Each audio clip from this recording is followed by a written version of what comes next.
خير عاملين ايه؟ هنعمل ان شاء الله توقعات يوم الجمعة 26/1 يناير كانون التاني 2024.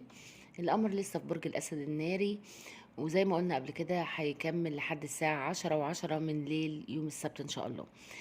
بينتقل بعد كده وبيدخل برج العذراء الترابي وبيكمل فيه لصباح التلات. فأثناء انتقاله بقى من برج الأسد لبرج العذراء والحركة بتاعته بيبقى فيه في الوقت ده فترة سلبية، لأنه ما بيشكلش أي زوايا مع أي كوكب من الكواكب. أثناء الحركة بيبقى الفترة السلبية دي هتبقى إن شاء الله من يوم الجمعة من الساعة 12 وتلت بعد منتصف الليل، يعني 12 و20 دقيقة لحد الساعة 10:10 من ليل يوم السبت إن شاء الله لما يتنقل القمر. وزي ما قلنا بقى، خلال الفترة السلبية دي ما ينفعش ناخد خطوة جديدة، ناخد قرار مهم في حياتنا أو تغيير. هي فترة طويلة المرة دي، يعني ساعات بتبقى فترة أقصر من كده بكتير. هي الفترة طويلة المرة دي، يعني كام ساعة يعني. فمعلش نأجل أي قرار مهم يعني يا جماعة، لأن القرار بيبقى مش صح في غالب الأحيان. عايزه اقول لكم ان الايام دي ايام مناسبه جدا لتوقيع عقود او عقد قران، مثلا استثمارات ماليه. اغلب الاحلام اللي لها علاقه بالاهل والبيت بيبقى في تحقيق لها باذن الله. بيبقى الحدس قوي كمان جدا، والاحلام فيها اشارات مهمه، فخدوا بالكم.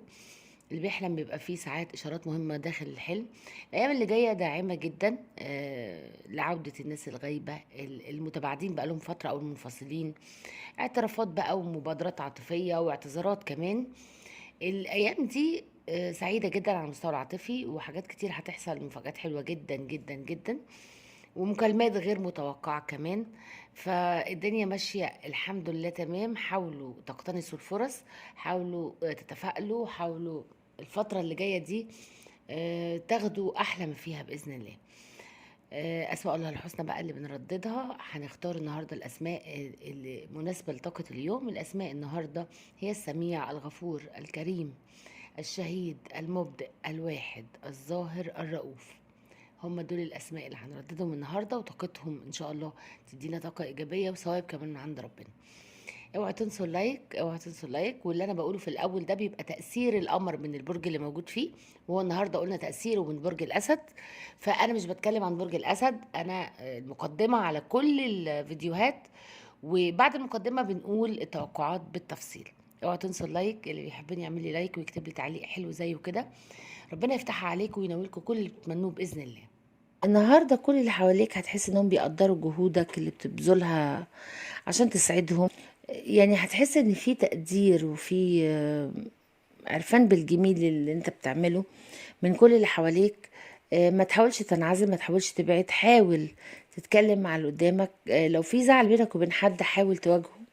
النهارده يوم ممتاز جدا بالنسبة لك، هتقدر تعبر فيه عن مشاعرك لكل اللي حواليك بدون خوف. حاول تثق في نفسك وفي قدراتك. الوقت مهم جدا بالنسبة لك النهاردة، ما تضيعوش. هتجيلك اكتر من فرصة عشان تحقق احلامك. الاحلام اللي انت ظنيت في وقت معين او في لحظة معينة انها اصبحت مستحيلة، كلها هتتحقق باذن الله النهارده. يعني هيجيلك كمان اخبار عن بعض احلام هتتحقق بعد كده. يعني قصدي ان انت هتحس ان النهارده هيجيلك نتائج لحاجات معينه. هتحاول النهارده ان انت تركز على اهتمامك بشغلك اكتر، بالرغم من التحديات اللي بتواجهها في حياتك المهنيه. لكن انت برضو بتركز ان انت تشعر اللي حواليك بالحب، سواء شريك حياتك او اهلك يعني. هتحس ان انت النهارده زي العروسه كده، اللعبه بيحركها الناس.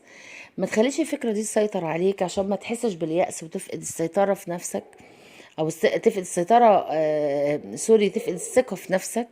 خليك صادق مع نفسك ومع اللي حواليك.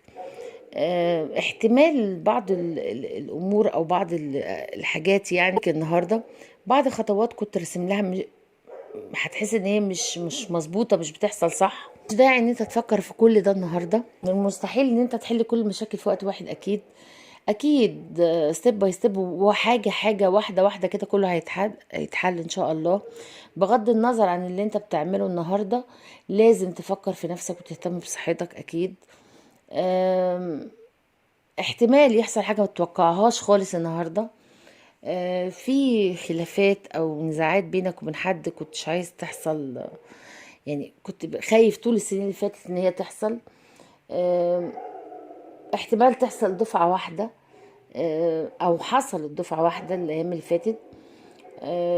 ان شاء الله كله هيتحل وما تقلقش. كل التوتر والحاجات السلبية اللي قدامك دي هتزول ان شاء الله. ما تقلقش، ما تقلقش على حد من اللي حواليك او المقربين منك، بالذات شريك حياتك. حاول تواجه مشاكلك بكل حزم وكل قوة، وخليك واقعي.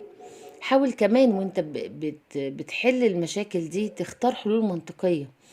ادي نفسك فرصة ان انت تنمي مواهبك وقدراتك الفنية كمان. ابعد عن النشاطات التقليدية والمعروفة واللي اتهرست قبل كده 60 مرة. حاول تجدد، حاول تعمل حاجة جديدة. اهتم بكل حاجة او تطور جديد. حاول تهرب من الواقع شوية وتخش في عالم الأحلام والخيال كده الخاص بيك. احلم زي ما انت عايز النهاردة. اتمنى كل اللي انت عايزه، لكن اتأكد ان يعني ما تقدرش تبعد من يعني او تهرب من الواقع للأبد. لازم هتخرج من عالم الأحلام وتخش عالم الواقع تاني. بس هتبقى الأحلام دي مجرد كده ايه، نوستالجيا، حاجة حلوة كده فكرت فيها. وممكن كمان تحقق منها حاجات اللي هي المنطقية والمعقولة. على المستوى المهني لازم تلاقي مخرج سريع من الأزمة اللي انت عرضت نفسك ليها. آم، عشان ما حدش يجبرك ان انت تعمل خطوة غصب عنك. على المستوى برضو المهني النجاح يعني معاك الفترة دي كلها نجاح كبير جدا. هيغير سير الأمور على فكرة للأفضل. بعد ما حصل شوية يعني اخفاقات كده الأيام اللي فاتت، مش عايزة أقول فشل، اخفاقات بسيطة كده. لا، النجاح معاك الفترة دي بإذن الله. في بعض حد من الزملاء أو حد من رؤسائك في العمل هيعترض على مشروع او على فكرة انت هتقولها. هيحاول يعرقل لك خطواتك دي، وده هيأثر بالسلب اكيد على ثقتك في نفسك. فهتعيد حساباتك، ما تتأثرش، حاول تثق في نفسك لأبعد مدى. في خسائر مادية حصلت الأيام اللي فاتت بس محدودة، كان سببها التهور. فما تخليش الأيام اللي جاية آه، تخسر تاني. بالعكس، الأيام اللي جاية دي هتفتح لك أبواب كتير، هتفتح لك مجالات كتير.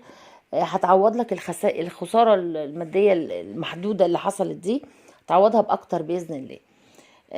ما تقلقش خالص. لازم بس يعني تدي شغلك حقه، تبذل مجهود أكبر شوية من وقتك في الشغل عشان تقدر تنجز كل اللي عليك. آم، كمان لو ما عملتش كده هيبقى مش في مصلحتك. لازم تخلص كل اللي عليك. في تأثيرات إيجابية عندك في العمل. في كمان مكافآت مالية هتستحقها الفترة اللي جاية. في كمان تحقيق لهدف كنت يعني بتتمناه طول عمرك، وحاسس ان استحالة يتحقق، هيتحقق بإذن الله.